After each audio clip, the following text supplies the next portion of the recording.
The scent of pine smoke and wild honeysuckle drifted through the open windows of the pack house, but all I could smell was my own fear.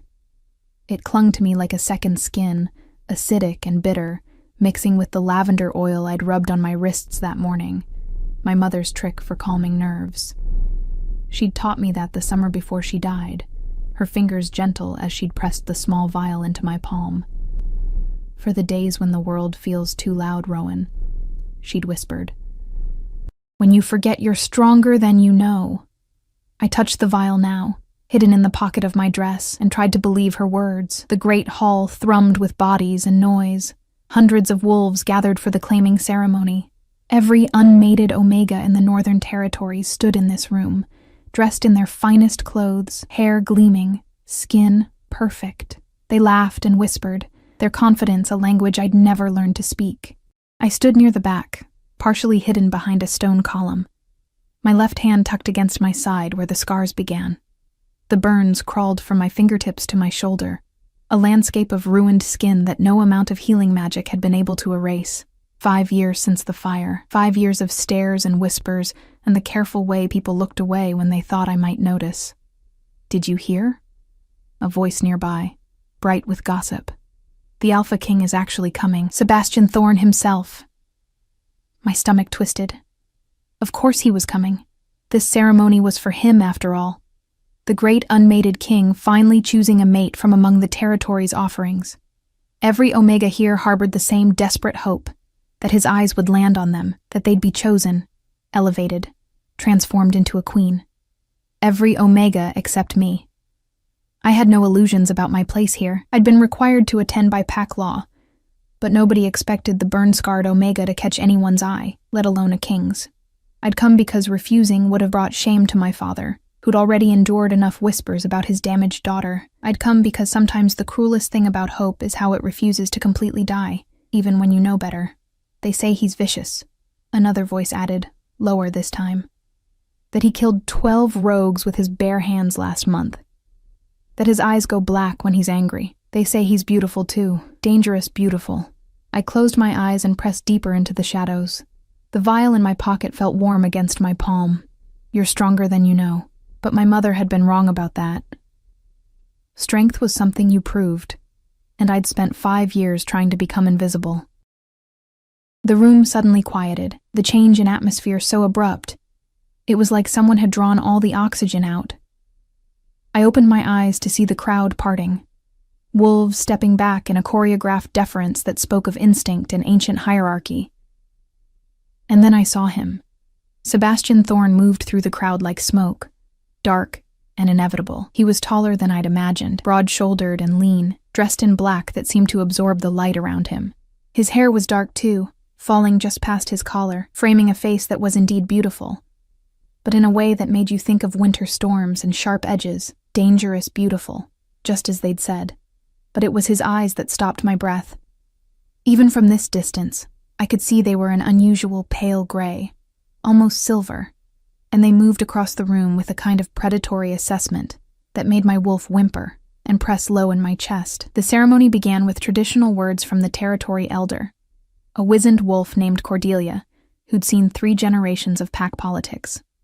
Her voice carried through the hall, speaking of bonds and destiny and the sacred duty of choosing. I barely heard her.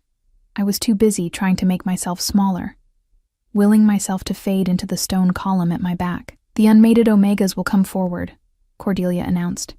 "The Alpha King will walk among you. If he finds his mate, the bond will make itself known." My pulse hammered.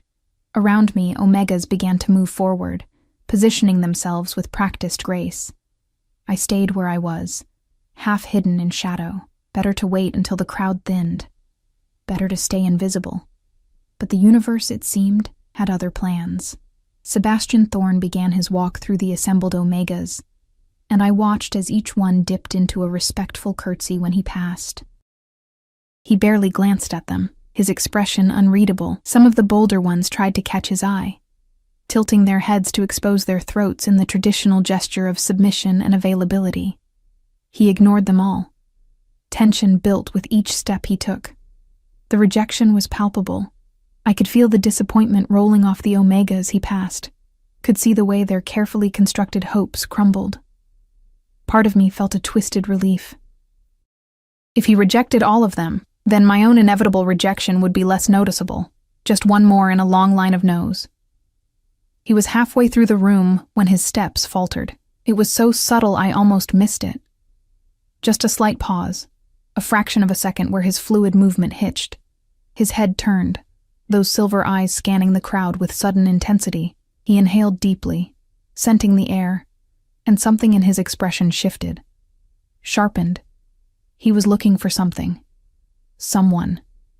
My wolf stirred uneasily. I pressed harder against the column, making myself as small as possible. This was the moment when he'd find his mate. Probably one of the beautiful omegas at the front with their perfect skin and practiced smiles. This was the moment when his eyes locked on mine. The world narrowed to that single point of connection. Silver eyes meeting mine across a room full of witnesses, and I felt something crack open in my chest. Not the mate bond, I told myself frantically. It couldn't be that. Just fear. Just the natural terror of being seen when you'd spent so long trying to disappear. But he was moving now, cutting through the crowd with purpose. And that crowd was parting for him, heads turning to follow his trajectory. To see where the Alpha King was going. He was coming straight toward me. No. This couldn't be happening. He was probably looking at someone behind me, someone I hadn't noticed. I glanced over my shoulder, but there was only stone wall and shadow. When I looked back, he was closer, close enough that I could see the sharp line of his jaw, the scar that cut through his left eyebrow, the way his shoulders filled the dark fabric of his shirt. He stopped 3 feet away. The entire hall had gone silent. Every eye was on us now, and I felt the weight of their stares like physical pressure against my skin. My scars burned as if remembering the fire, and I wanted to run, to dissolve, to be anywhere but here. You, Sebastian Thorne said, his voice low and rough, like stones grinding together. Come forward. It wasn't a request. My legs somehow moved, carrying me out of the shadows on instinct and terror. I kept my scarred hand pressed against my side, but I knew everyone could see it, could see the way the burns twisted up my arm and disappeared beneath my sleeve. I could hear the whispers starting, confused and cruel. What's he doing? Her? But she's the scarred one? He can't be serious. I stopped in front of him and forced myself to look up, to meet those silver eyes, even though every instinct screamed to lower my gaze. Up close, he was overwhelming. Not just in size, but in presence, an intensity that felt like standing too close to a fire. For a long moment, he just looked at me. His expression gave nothing away, but I saw his nostrils flare slightly as he scented me. Saw something flicker in those pale eyes. Recognition? Disgust. I braced myself for the rejection, for the moment when he'd turn away and choose literally anyone else. Instead, he did something that made the entire room gasp. He reached out and took my hand. Not my right hand, the unmarred one I'd instinctively started to offer. No, Sebastian Thorne reached for my left hand, the burned one, the one I kept hidden. His fingers wrapped around mine, warm and steady, and he turned my hand over gently, looking at the scarred skin with an expression I couldn't read. What happened?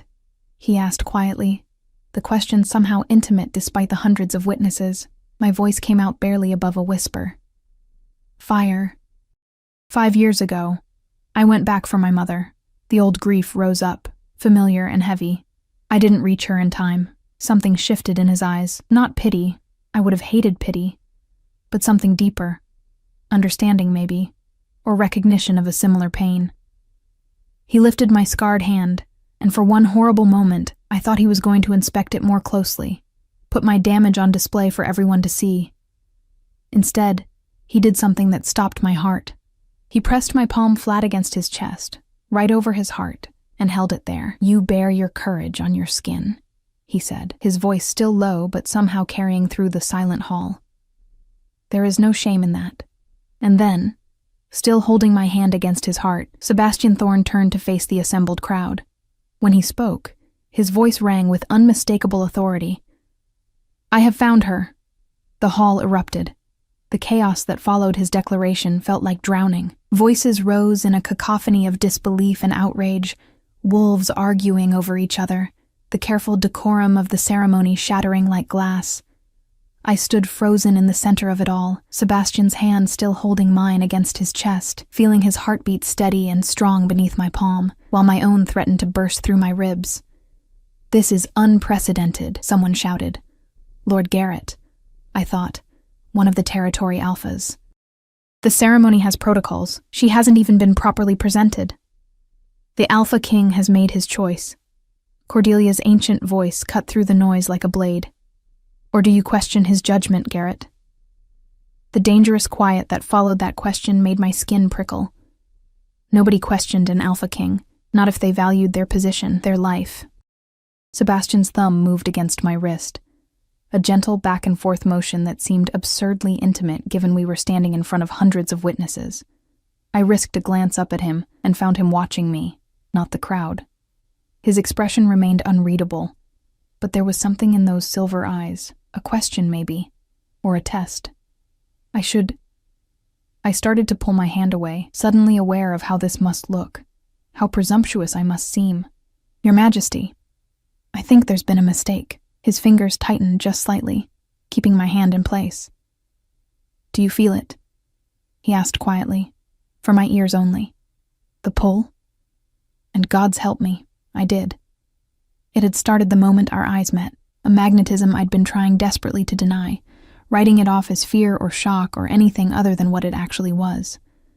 But now, with my hand against his chest and his scent surrounding me, pine and night air and something darker, like smoke, I couldn't pretend anymore. The mate bond.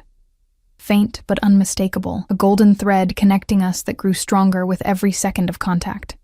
"I feel it," I whispered, the admission costing me everything. Because feeling it and accepting it were two different things, and I knew what came next, the rejection. The moment when he realized what he'd done, claiming a damaged Omega in front of his entire court. He'd find a way to take it back, to save face. They always did. But instead of releasing me, Sebastian turned back to the crowd. "The ceremony is concluded. My mate and I will retire. Cordelia, make the arrangements for the binding ritual. 3 days from now." 3 days. My mind spun. The binding ritual was permanent, a ceremony that would tie us together for life. He couldn't possibly mean it. Sebastian. A new voice, female and sharp. A striking woman with copper hair pushed through the crowd, her face twisted with fury. "You cannot be serious. She's nobody. A scarred Omega from a minor pack with no connections, no power. This is political suicide. Then it's fortunate I don't require your approval, Vera." Sebastian's voice had gone cold, and I felt the change in him. The way his shoulders tensed, how his heartbeat kicked up slightly beneath my palm. "As I recall, you're here as a guest of the Northern Territories, not as my advisor. Vera." The name clicked into place. Vera Ashford, daughter of the Eastern Territory's most powerful pack. Beautiful, connected, ambitious. Everything I wasn't. The kind of Omega everyone had expected him to choose. Her green eyes fixed on me with undisguised hatred. "You think you've won something," she said, her voice dripping venom. "But you're just a temporary fascination. When he realizes what you really are, broken, powerless, pathetic, he'll discard you. And I'll be waiting." The words hit like physical blows, each one finding the soft places where my insecurities lived. Because she was right, wasn't she? This couldn't last. This couldn't be real. Enough. Sebastian's voice cracked through the hall like thunder, and I felt the alpha dominance roll off him in waves. Several wolves nearby dropped their heads instinctively, unable to meet his eyes. "You will show respect to your future queen, or you will leave my territory. Choose." Vera's face went white, then red. For a moment I thought she might actually challenge him, but even she wasn't that foolish. She dipped into a stiff curtsy, her eyes promising murder, and stepped back into the crowd. "Come," Sebastian said to me. And finally, he released my hand, but only to offer me his arm, the gesture formal and unmistakable. A presentation, a claim. I hesitated, aware of every eye on us, every whispered judgment. My father was somewhere in this crowd, probably horrified. my few friends frozen in shock. And here was Sebastian Thorne, the most powerful wolf in all the territories, offering me his arm like I was worthy of standing beside him. "I won't bite," he said, and there was the faintest hint of humor in his voice. "Not unless you ask." The unexpectedness of it startled a small laugh out of me, and I saw something flicker in his eyes. Satisfaction, maybe. Or relief. I slipped my hand through his arm, feeling the solid strength of him, and let him lead me through the parting crowd. We walked through a gauntlet of stairs and whispers, out of the great hall and into the cooler air of the corridor beyond. My legs felt shaky, adrenaline and shock making me lightheaded. None of this felt real. Any moment I'd wake up and find it had all been some elaborate, cruel dream. "Breathe," Sebastian said as we turned down a quieter hallway. "You look like you're about to pass out." "I might," I admitted. I don't understand. Why me?" He stopped walking, turning to face me fully. We were alone now, the sounds of the ceremony fading behind us. In the dimmer light of the corridor, his features looked softer somehow, less intimidating, almost human. "Do you know what I've spent the last 5 years doing, Rowan?" he asked. The use of my name surprised me. I hadn't told him. Someone must have.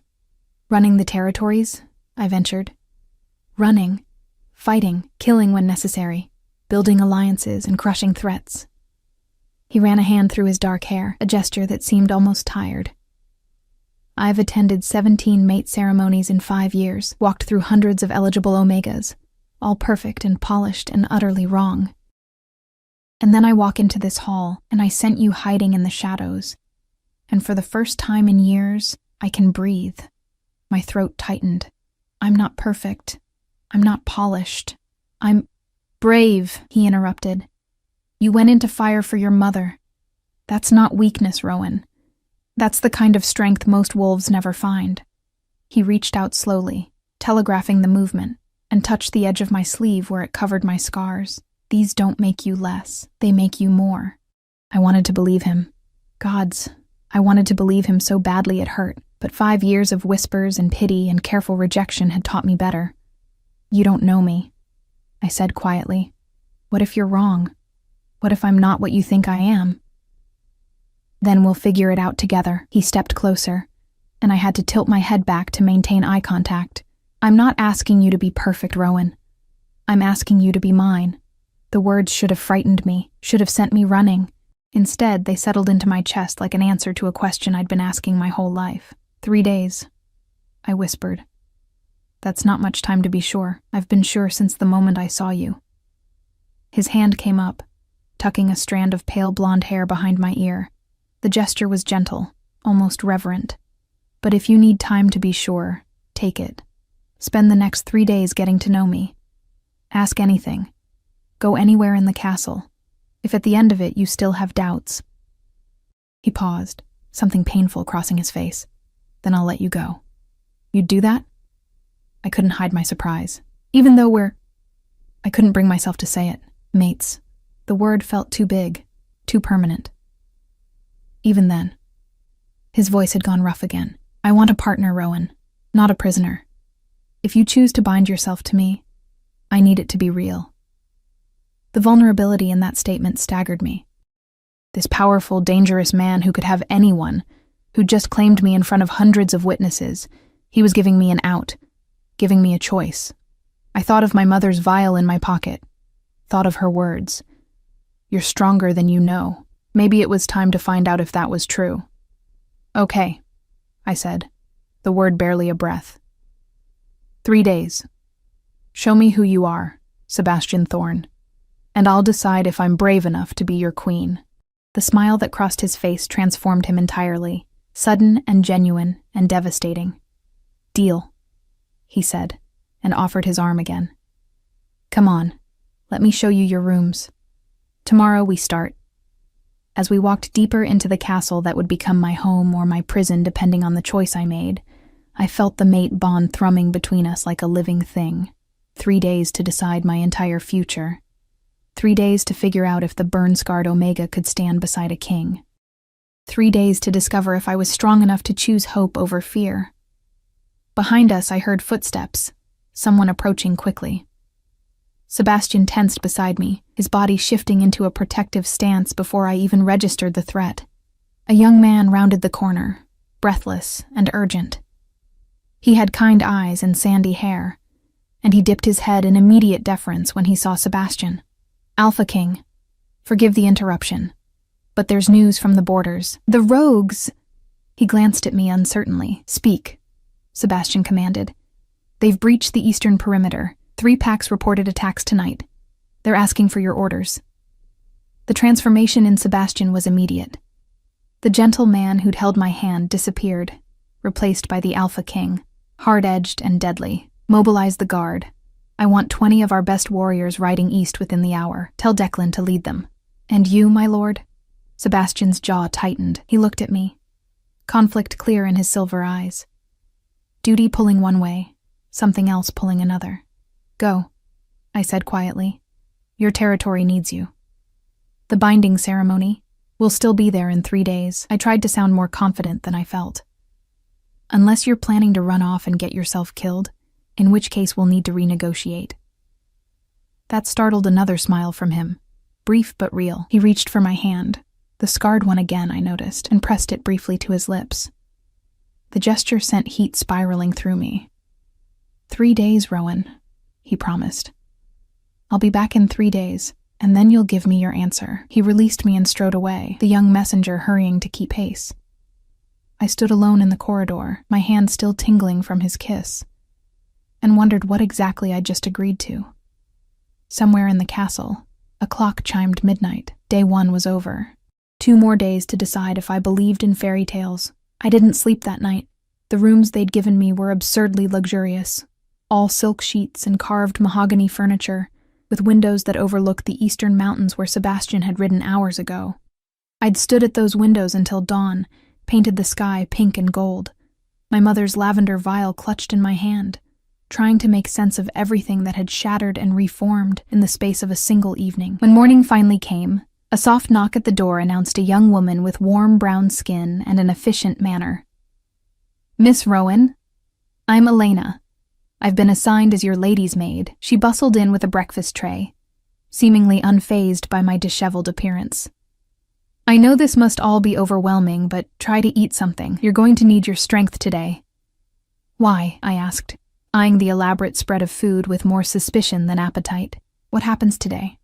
Elena's smile was gentle. "Today you meet the inner circle, the Alpha King's closest advisors and friends. They'll want to assess you, figure out who you are. It's tradition when a new mate is chosen." "Assess." The word settled in my stomach like a stone. I picked at a piece of toast, my appetite vanishing entirely.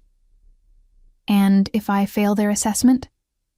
"You won't," Elena said with surprising confidence. She moved to the wardrobe, pulling out a simple but elegant dress in deep emerald.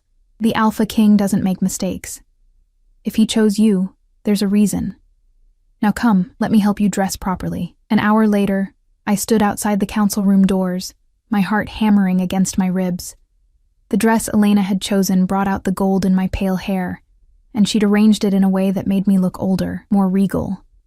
But no amount of fine clothing could hide what I was, a nobody Omega with burn scars and no political value.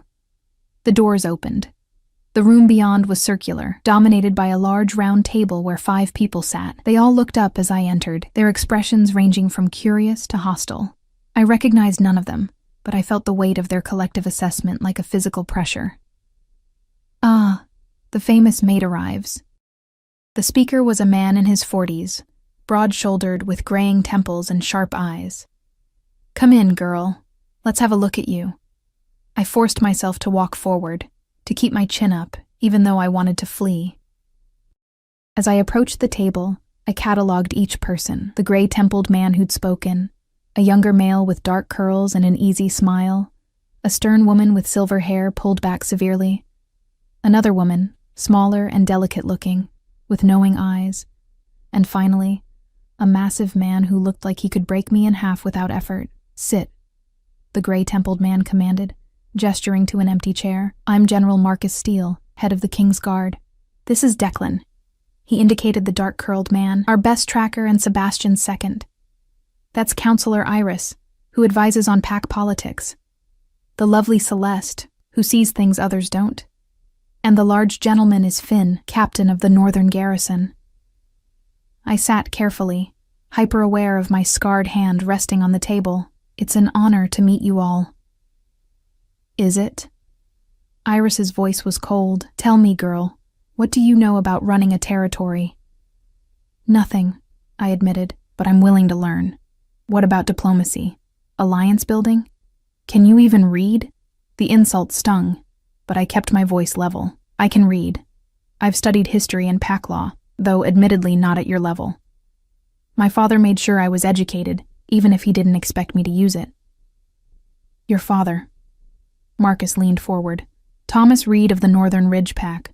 Minor alpha, moderate influence, no notable achievements. And you, an omega, who couldn't even secure a mate within your own pack. Forgive my bluntness, but what exactly do you bring to this union besides a pretty face? Except my face wasn't pretty, not anymore. Not with the scar that crept up the left side of my neck. He knew that. They all knew that. This was a test, seeing if I'd break. I met his gaze steadily. You're right. I bring no political connections, no powerful family, no particular skills that would benefit the kingdom. What I bring is what Sebastian saw worth claiming, myself. If that's not enough for you, then perhaps you should take it up with your king. Silence fell. Then Declan laughed, the sound unexpected and genuine. I like her, he announced. She's got spine. Spine won't stop a war, Iris countered. Spine won't navigate the complex alliances we've spent years building. The Eastern Territory is already threatening to withdraw support because of this impulsive choice. Let them. Celeste spoke for the first time, her voice soft, but carrying unusual weight. The Eastern Territory has been looking for an excuse to break away for years. Better to know where they stand now than later. Easy for you to say, Marcus growled. You don't have to strategize how to defend our borders with reduced forces. They began arguing among themselves, and I realized I was being forgotten, dismissed as irrelevant to the real conversation. Part of me wanted to shrink back, to accept my place as an afterthought, but another part, the part that had run into fire for my mother, the part that had survived 5 years of whispers and rejection, refused to disappear. What if I could help? The words came out before I could stop them. The argument ceased. All eyes turned to me. Help how? Iris asked, skepticism dripping from every word. I swallowed hard, committing to the path. You said the Eastern Territory is threatening to withdraw, but they won't. Not really. They need the trade routes through our lands too badly. Their economy depends on access to the northern ports. Marcus's eyebrows rose. You know this how? My father might not be important, but he talks. And I listen. I leaned forward slightly, warming to my subject. The Eastern Territory is posturing, trying to use this situation to negotiate better terms. But if you call their bluff, offer to redirect the trade routes through the Southern Territory instead, they'll back down. The Southern packs would jump at the opportunity and the East would lose everything. Silence. Then Declan grinned. Told you she had spine. It's not a bad strategy, Celeste said thoughtfully. Risky, but not bad. Even Iris looked grudgingly impressed. You've thought about this. I've had a long night, I admitted. And not much else to do except think about how to not be completely useless to you all. Finn spoke for the first time, his voice a deep rumble. The girl has sense. More than some I've seen Sebastian show interest in. He looked at me directly. But sense isn't enough. This life will eat you alive if you let it. Kings have enemies. Can you handle that? Can you handle watching him ride to battle knowing he might not come back? The question hit harder than he'd intended, I think, because I'd already watched someone I loved disappear into flames. I'd already learned what it meant to lose everything.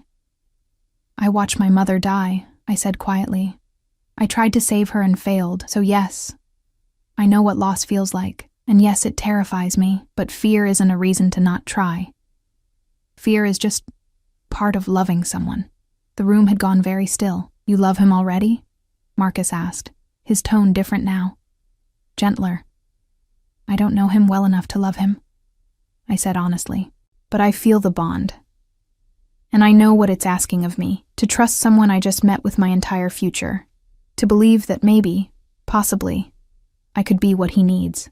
I looked around the table, meeting each person's eyes. I know you all think I'm wrong for him, that I'm too weak, too damaged, too nothing, and maybe you're right. But he chose me anyway, so for the next 2 days, I'm going to try to prove that choice wasn't completely insane, and if I can't, I shrugged, trying for bravado I didn't feel. Then at least I'll have tried. Declan stood abruptly, coming around the table. For a moment I thought he might attack. These were predators after all, and I was prey. But instead, he offered his hand. Welcome to the madness, Rowan Reed. You're going to fit in just fine. I took his hand, and he pulled me to my feet with easy strength. Really? Really. He grinned. Anyone who can stand up to Marcus on day 1 is either incredibly brave or incredibly stupid, and I'm choosing to believe it's the former. It might be both, I muttered, but I felt something loosening in my chest. Acceptance, maybe. Or at least the beginning of it. Come on, Declan said. Let me show you around properly. If you're going to be queen, you need to know this place. We left the council room together, and I felt the other's eyes on my back, still assessing, still judging, but maybe, just maybe, starting to reconsider. The day passed in a blur of corridors and introductions. Declan proved to be an excellent guide, filling the tour with stories that made the castle feel less like a fortress and more like a home. He showed me the training grounds where Sebastian spent his mornings, the library that held centuries of pack history, the gardens where night-blooming flowers released their scent under the moon. He comes here sometimes, Declan said as we walked through those gardens in the late afternoon, when the weight of everything gets too heavy. He sits on that bench there and just breathes. I looked at the bench, trying to imagine Sebastian, powerful, dangerous Sebastian, needing a place to simply breathe. It made him seem more real somehow, more human. What's he like? I asked. Really like, I mean. Not the king part. Just him. Declan was quiet for a moment, considering. Lonely, he finally said. He's been lonely for a long time, even before his father died and he took the crown. People see the power and the authority, but they don't see the cost. Every decision he makes affects thousands of lives. Every mistake could mean war. That kind of pressure, it isolates you. Is that why he hasn't chosen a mate before now? Partly. But mostly because he refused to choose someone just for political advantage. He wanted... Declan paused, seeming to choose his words carefully. He wanted what his parents had. Real partnership. Real trust. He'd rather be alone than settle for less. The words settled over me like a weight. Sebastian hadn't just chosen me despite my scars. He'd chosen me because of something he saw in me, something he'd been searching for. The responsibility of that was staggering. What if I disappoint him? The question escaped before I could stop it. Declan's expression softened. Then you disappoint him. Nobody's perfect, Rowan. Not even kings. He bumped my shoulder gently with his. But for what it's worth, I don't think you will. You're already braver than you realize. We walked in comfortable silence for a while, and I found myself relaxing slightly. Maybe I could do this. Maybe I could find a place here, build something real. That's when the scream shattered the peaceful afternoon. It came from the eastern wall, high-pitched and terrified. Declan's entire body went rigid, his hand flying to the blade at his hip. Stay here, he commanded, already running toward the sound. But I didn't stay. Couldn't stay. Something in that scream called to a part of me I'd thought died in the fire. The part that ran toward danger instead of away from it. I followed Declan through the garden gates and into the courtyard beyond. What I saw there stopped my heart. A child, couldn't have been more than 7, stood frozen in the center of the yard. And stalking toward her, teeth bared and eyes wild with bloodlust, was a rogue wolf, massive and scarred, foam flecking its muzzles, clearly rabid or mad with something worse. Declan was too far away. The guards were scrambling but not fast enough. And the child, gods, the child was going to die. I didn't think. Thinking would have stopped me, and there wasn't time for stopping. I ran, my dress tangling around my legs, my scarred hand reaching for the only weapon I could find, a decorative iron poker from a nearby brazier. The rogue saw me coming and snarled, but its attention was still locked on the easier prey. The child. "Hey!" I screamed and threw the poker. It hit the wolf's flank, not hard enough to wound, but enough to get its attention. Those mad eyes swung toward me, and I saw my death in them. But at least the child could run. The wolf charged. Time fractured into crystalline moments. The wolf's snarl, the child's sob as she finally ran, the thunder of my pulse in my ears. The rogue was massive, easily twice my size, and I had nothing but my bare hands and a desperate, stupid courage that felt like my mother's ghost moving through me. "You're stronger than you know." The wolf leaped, and I dropped low, rolling to the side the way I'd seen my father's warriors train. Claws raked the air where my throat had been. I came up gasping, my dress torn, adrenaline singing through my veins like lightning. "Rowan, get back." Declan's voice, closer now but still too far. The rogue circled, hackles raised, calculating. Rabid didn't mean stupid. It meant unpredictable, which was worse. I kept my eyes on it, backing slowly toward where I'd dropped the poker. If I could just reach it, the wolf feinted left, then struck right. I threw myself backward, hit the ground hard enough to knock the air from my lungs. Pain exploded through my shoulder where I'd landed on stone. The rogue was on me in an instant. Hot breath reeking of rot and madness, jaws opening wide. Then a silver blade erupted from its throat. The wolf made a horrible gurgling sound and collapsed, its weight pinning my legs. I stared in shock as blood pooled on the cobblestones, black and wrong-smelling. Declan appeared above me, breathing hard, his blade dripping crimson. "Are you insane?" he demanded.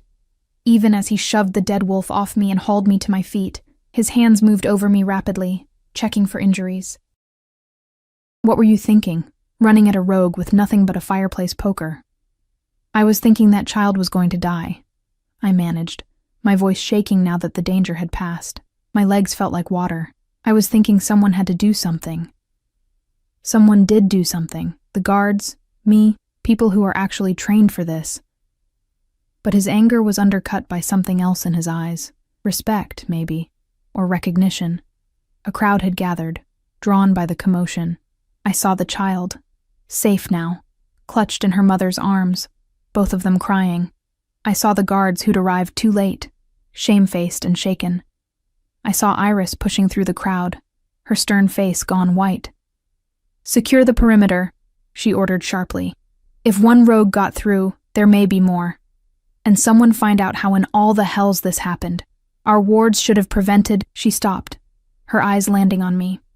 On the torn dress, the blood spattering my skin, the wolf's blood, not mine, thankfully. "You." I straightened, trying to look less like I was about to collapse. "Me. You threw yourself at a rabid rogue. It wasn't a question." The child. I saw. Iris's expression was unreadable. "That was either incredibly brave or incredibly foolish." "Declan said the same thing," I muttered. I'm starting to sense a theme.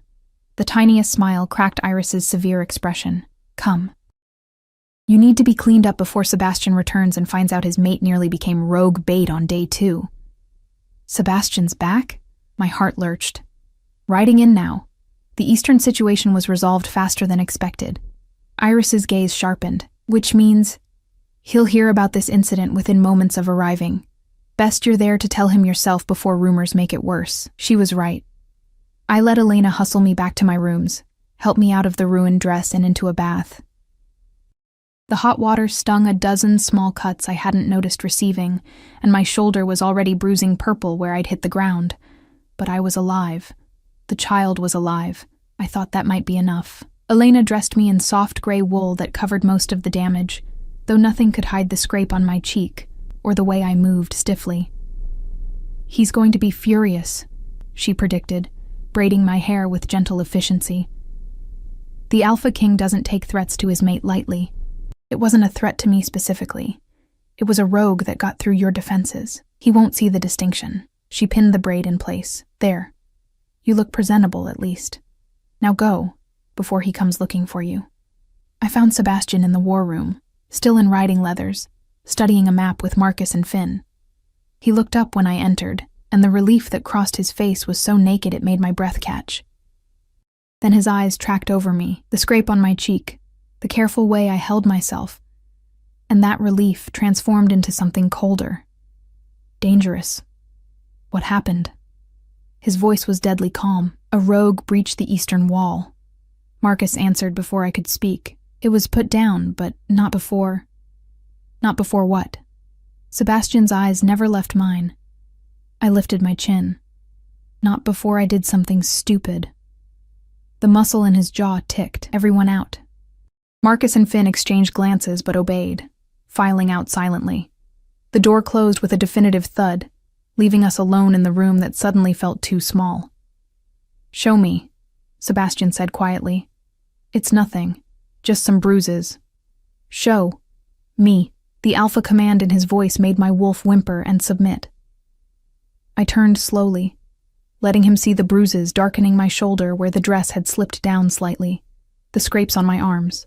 I heard him inhale sharply. When I turned back, his hands were clenched into fists at his sides, his eyes that dangerous silver black I'd heard about. Tell me exactly what happened. So I did. The garden, the scream, the child frozen in terror, the rogue stalking toward her with murder in its eyes, my decision to run, to distract, to buy time for someone who actually knew what they were doing to arrive. "You threw yourself at a rabid rogue," Sebastian said when I finished, his voice still that terrible calm. "Armed with a fireplace poker." "I threw the poker at the rogue," I corrected. "I faced it with nothing, which in retrospect was perhaps not my best. Perhaps not your best?" The calm shattered. "Rowan, you could have died. That child has trained guards whose job it is to protect her. You are—" He stopped, running both hands through his hair in frustration. "Gods, you're my mate. Do you understand what it would have done to me if something had happened to you?" The raw pain in his voice stopped my defensive response. I'd been so focused on justifying my actions that I hadn't considered how they would affect him. The mate bond worked both ways. If I'd been hurt, he would have felt it. If I'd died, "I'm sorry," I said quietly. "I didn't think about that. There was a child, Sebastian. She was going to die, and I couldn't just stand there and let it happen." "Why not?" The question came out almost desperate. "Why couldn't you let the guards handle it? Let someone else be the hero?" "Because I'm not someone who stands by." The words emerged with more force than I'd intended. I went into fire for my mother. I know what it's like to try to save someone and fail. But at least I tried. At least she knew in those final moments that someone cared enough to come for her. My voice cracked.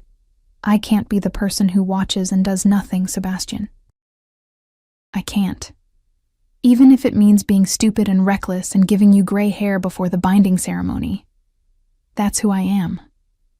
The silence stretched between us, heavy with things unsaid. Then Sebastian crossed the distance between us in 3 strides and pulled me against him. Careful of my injuries but unmistakably possessive, his heart thundered against my ear. "You're going to be the death of me," he murmured into my hair. "Brave, reckless, impossible woman. Is that a deal breaker?" I asked, my voice muffled against his chest. "Because we still have a day before I have to give you my answer. You could still change your mind about the whole queen thing." He pulled back just enough to look down at me, one hand coming up to cup my uninjured cheek. "Change my mind? Rowan, after today, half the court is talking about your courage. The child's mother has been asking everyone who you are so she can thank you properly. Declan says you didn't hesitate, didn't freeze. You saw danger and ran toward it." His thumb brushed my cheekbone gently. "You're exactly what I need, what we need. Someone who leads with their heart, who cares more about doing what's right than what's safe, even if it makes you furious, especially then." His smile was crooked, almost rueful. "I don't want a mate who sits quietly and lets others take risks. I want a partner who stands beside me, who fights when fighting is needed. The smile faded. "I need you to understand that your life matters, Rowan. To me. You can't throw it away carelessly." I wasn't throwing it away. I was buying time. By making yourself bait. It worked, didn't it? He closed his eyes briefly, as if praying for patience. You're impossible. So you've mentioned. I softened, letting my hand come up to rest over his heart, the way he'd positioned it that first night. I'll try to be more careful. I can't promise I won't still do stupid things when people I care about are in danger, but I'll try to find a balance between being brave and being reckless. That's all I ask. He covered my hand with his, holding it in place. Now come. There's someone who wants to meet you. He led me out of the war room and through corridors I was beginning to recognize. We ended up in a small sitting room where the child from the courtyard sat with her mother, both of them rising quickly when we entered. Your Majesty, the mother said, dropping into a curtsy. The child did the same, though her eyes were fixed on me with an expression of awe. Lady Helena, Sebastian acknowledged. I believe you've been asking about my mate. Yes, my lord. Helena's voice caught. I wanted to thank her. My daughter Lily, she's all I have. If this lady hadn't... Tears spilled down her cheeks. I crossed to them, uncomfortable with the gratitude but unable to turn away from it. You don't need to thank me. Anyone would have... But they didn't. Lily interrupted, her voice small but firm. The guards were too far. You ran when everyone else was frozen. You saved me. She held out something, a small carved wooden flower. I made this for you. It's not very good, but it's perfect, I said, taking the flower carefully. It was rough-hewn, but made with obvious care, each petal distinct. Thank you, Lily. I'll treasure it. The child beamed, and something in my chest loosened. This was why I'd run, why I'd always run toward the fire instead of away, because some things were worth the risk. After Helena and Lily left, Sebastian and I stood in the quiet sitting room. Night had fallen fully now, stars visible through the tall windows. One day left before the binding ceremony. One day left to decide. I want to show you something, Sebastian said. Will you come with me? I nodded, and he led me through the castle to a tower I hadn't explored yet. We climbed stairs until we emerged onto the roof, where the night wind carried the scent of pine and distant snow. From here, I could see the entire territory spread out below. Forests and mountains and valleys, all touched with moonlight. This is where I come, Sebastian said quietly, when I need to remember why I do this. Why I carry the weight of the crown, make the impossible decisions, send good wolves to die in border skirmishes. He gestured to the vista, all of this. Every pack, every family, every life. That's what I'm responsible for. I understood what he was showing me. Not just the beauty of his territory, but the burden of it. The weight he carried alone. You don't have to be alone anymore, I said softly. That's what a mate is for, isn't it? Sharing the weight? He turned to look at me, moonlight catching in his silver eyes. Is that your answer then? You'll bind yourself to me? To all of this? I thought about the past 2 days, about Marcus's tests and Iris's skepticism and the rogue's snapping jaws, about the council room and the gardens and the child's grateful tears, about this man who'd held my scarred hand and called me brave and trusted me to choose freely. I thought about my mother's voice. You're stronger than you know. Ask me tomorrow, I said. When the 3 days are up, ask me properly. His smile was slow and warm and full of promise. Tomorrow, then. We stood on the tower roof under the stars, and I felt the future opening before me like a door I could choose to walk through. Choose to be brave enough to walk through. One more day. The morning of the binding ceremony dawned cold and clear, the kind of crystalline winter day that made everything sharp and bright, and almost painfully beautiful. I stood at my window watching the sun rise over the mountains, my mother's lavender vial warm in my palm, and tried to quiet the storm of emotions churning through my chest. Today, I would give Sebastian my answer. Today, I would choose. Elena arrived with breakfast I couldn't eat, and a dress that took my breath away, white silk that flowed like water, embroidered with silver thread that caught the light. It was beautiful and terrifying and entirely too real. The ceremony is at noon, Elena said, as she helped me into the dress. The entire court will be there, all the territory alphas, the council, everyone who matters. She met my eyes in the mirror, no pressure. I laughed, the sound slightly hysterical. None at all. For what it's worth, Elena said quietly, I think you're going to be a wonderful queen. You have something the last few candidates didn't. You actually care about people, about doing what's right. That matters more than politics or perfect bloodlines. I hope the court agrees with you. They will. Eventually. She finished the last button. There. You look like a queen already, but I didn't feel like one. I felt like a scared Omega with burn scars and impossible choices, playing dress-up in borrowed finery. A knock at the door made us both jump. Declan's voice came through. Rowan? Can I come in? Elena opened the door, and Declan stepped inside, stopping short when he saw me. Wow, he said simply. Sebastian's going to swallow his tongue when he sees you. Despite everything, I smiled. That's the plan. I actually came to give you something. He held out a small wooden box, worn smooth with age. This belonged to Sebastian's mother. He asked me to bring it to you before the ceremony. I took the box with trembling fingers and opened it carefully. Inside lay a circlet of silver, delicate and ancient, set with moonstones that gleamed with inner light. A crown, simple but unmistakably regal. It's tradition, Declan explained. The Alpha King's mate wears this during the binding. It's been in his family for 9 generations. 9 generations of queens who'd worn this crown. 9 generations of women who'd stood where I was about to stand and chosen to bind their lives to the wolves who ruled these territories. The weight of that history pressed down on me, both terrifying and oddly comforting. I wasn't the first to be scared, wouldn't be the last. There's something else, Declan said, his tone shifting to something more serious. Sebastian wanted you to know. You can still say no. Even now, even with the court assembled, if you walk away, he'll accept it. No consequences, no punishment. You'll be free to return to your pack with his blessing and protection, the escape route, the final out.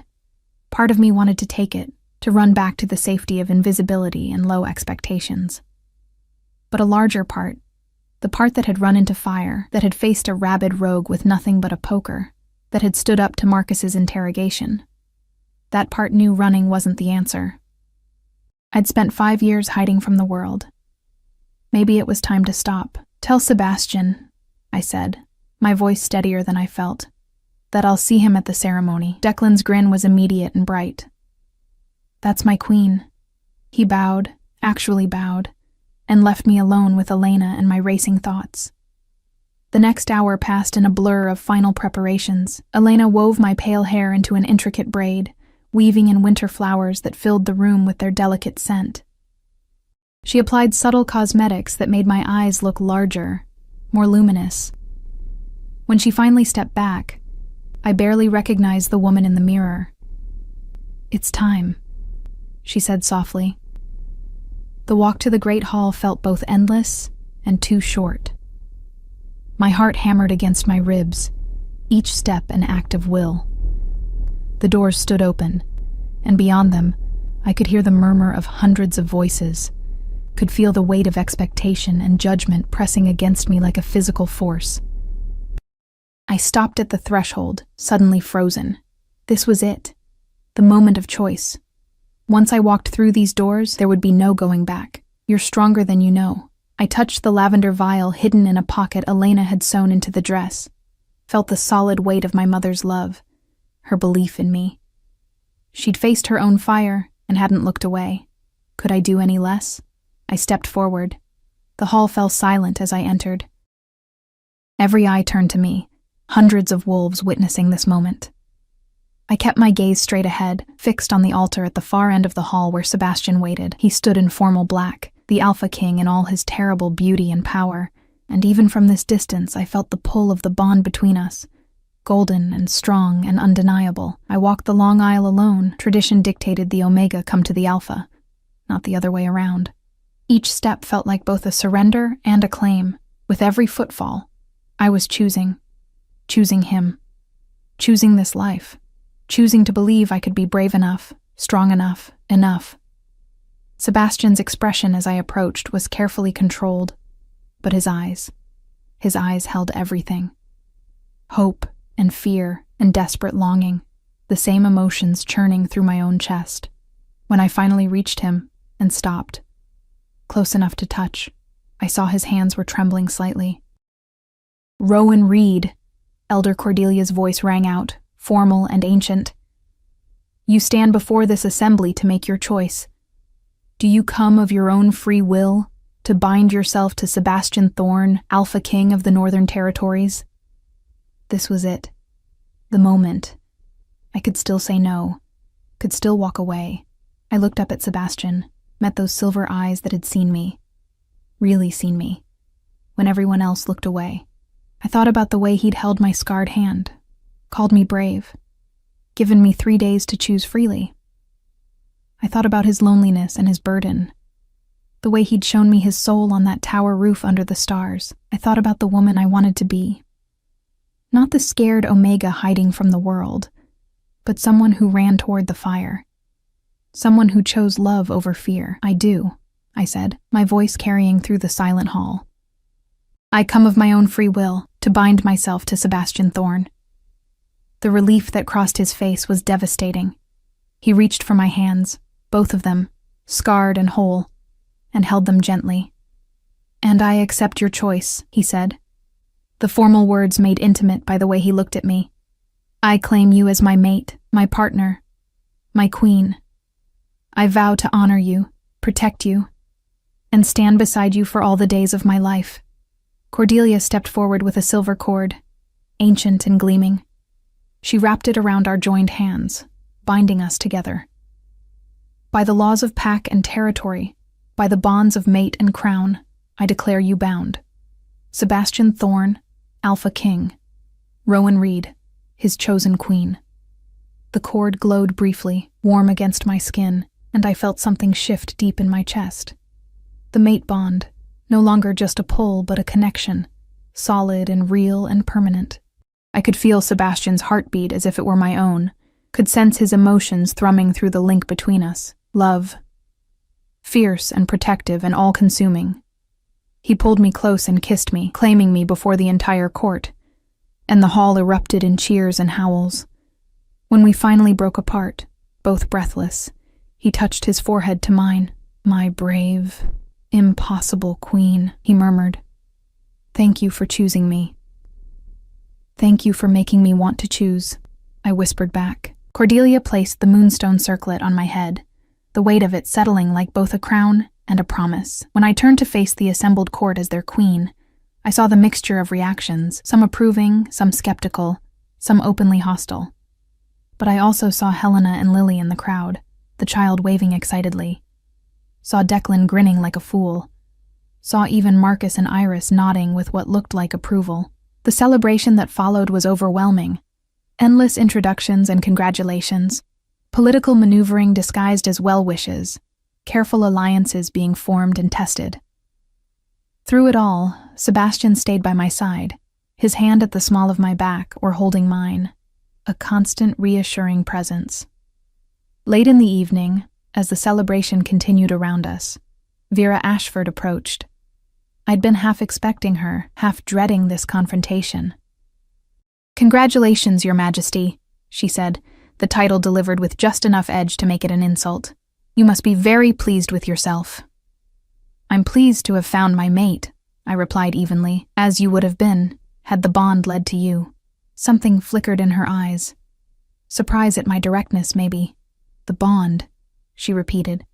How convenient that it chose someone so unexpected. One might almost wonder if magic was involved. Sebastian went very still beside me, but I squeezed his hand gently. This was my fight. "You're right to be skeptical," I said, surprising her again. "I would be too, in your position. A nobody Omega with no connections, no power, no apparent value. It does seem convenient." I met her gaze steadily, but the bond doesn't care about politics or bloodlines or what makes sense. It cares about compatibility, about two souls that complement each other. And apparently, my scarred, impossible soul complements his. How poetic. Her voice dripped sarcasm. I wonder how long that poetry will last when you're faced with actual governance, when your naivety gets people hurt. When I make mistakes, I interrupted. I will make mistakes, Vera, probably spectacular ones. I'm new to this, and I'm learning as I go. But I'll learn, and I'll grow, and I'll fight for this territory and these people with everything I have, because that's who I am. And I took a step closer, lowering my voice. You can hate me if you want. You can wait for me to fail, but I'm not going anywhere. So you need to decide. Are you going to be an enemy who has to be watched, or an ally who can be trusted? For a long moment, she just stared at me. Then, incredibly, she laughed, short and bitter, but genuine. You've got spine. I'll give you that. She dipped into a minimal curtsy. Your Majesty. This time, the title held a grudging respect. As she walked away, Sebastian pulled me close. You just made an ally out of your worst enemy. How did you do that? Honesty, I said simply. And acknowledging her concerns instead of dismissing them. People respect truth, even when it's uncomfortable. Gods, I love you, Sebastian said, and then stopped, looking almost surprised by his own words. My breath caught. What? I love you, he repeated, more certain now. I know it's fast. I know we've only had 3 days, but Rowan, I love you. Your courage, your compassion, the way you run toward danger instead of away, the way you see people, really see them, the way you chose to stand beside me even when it would have been easier to run. His hand came up to cup my face. I love you. Tears pricked my eyes. I love you too, I whispered. I think I started falling the moment you held my scarred hand and called me brave. He kissed me again, softer this time, full of promise and hope and the future stretching before us. Around us, the celebration continued, but we stood in our own small island of peace, two souls bound together by choice and chance and the mysterious workings of fate. Later that night, when the court had finally dispersed and we were alone in the rooms that were now ours, Sebastian helped me remove the moonstone circlet. His fingers were gentle as they worked through my elaborate braid, freeing my hair. Are you scared? He asked quietly. Terrified, I admitted. But also hopeful. Is that strange? Not strange at all. He turned me to face him. I'm scared too. Scared I won't be the partner you need. That the weight of this life will crush the light I see in you. That... I put my fingers over his lips, silencing him. We'll figure it out together. That's what this bond means, right? Neither of us has to carry everything alone anymore. He caught my hand, pressing a kiss to my palm, to the scars that marked me, that told the story of my courage and my loss. Together, he agreed. That night, lying in his arms, I thought about the journey that had brought me here, from the fire that had scarred me to the ceremony that had crowned me, from the invisible Omega hiding in shadows to the queen who'd chosen to step into the light. The road ahead wouldn't be easy. There would be challenges and enemies, mistakes and hard lessons. But I wouldn't face them alone. I'd face them with Sebastian beside me, with allies slowly becoming friends, with a purpose larger than simply surviving. I'd face them as Queen Rowan, the burn-scarred Omega who'd learned that scars were just proof you'd fought battles and survived, that damage didn't mean broken, that sometimes the bravest thing you could do was choose hope over fear. In the morning, there would be work to do, alliances to strengthen, policies to learn, a territory to help govern. But tonight, I simply held my mate and let myself feel the peace of finally belonging. My mother's vial sat on the nightstand, catching moonlight. You're stronger than you know, she'd told me. She'd been right all along. I was strong enough to run into fire. Strong enough to face a rogue with nothing but courage. Strong enough to stand before a court and claim my place. Strong enough to love a king and let him love me back. The burn scars on my hand caught the light as I traced patterns on Sebastian's chest, and I saw them differently now, not as marks of loss and pain, but as symbols of survival, of the moment I'd chosen to fight for what mattered. Even knowing I might lose, they were beautiful in their way. Beautiful because they were mine, and they'd brought me here, to this room, this man, this life, to a future I'd had to be brave enough to choose. Outside, the first snow of winter began to fall, covering the territory in white. A new season, a new beginning. And somewhere in the castle, a 7-year-old girl named Lily slept peacefully, clutching a wooden flower, alive because one scarred Omega had decided that hiding wasn't the same as living. I closed my eyes and let sleep take me, wrapped in warmth and love and the unshakable certainty that I was exactly where I was meant to be, the burned-scarred Omega who became a queen. Not despite her scars, but because of everything they represented: courage, love, hope, and the strength to keep choosing them, again and again, for all the days to come.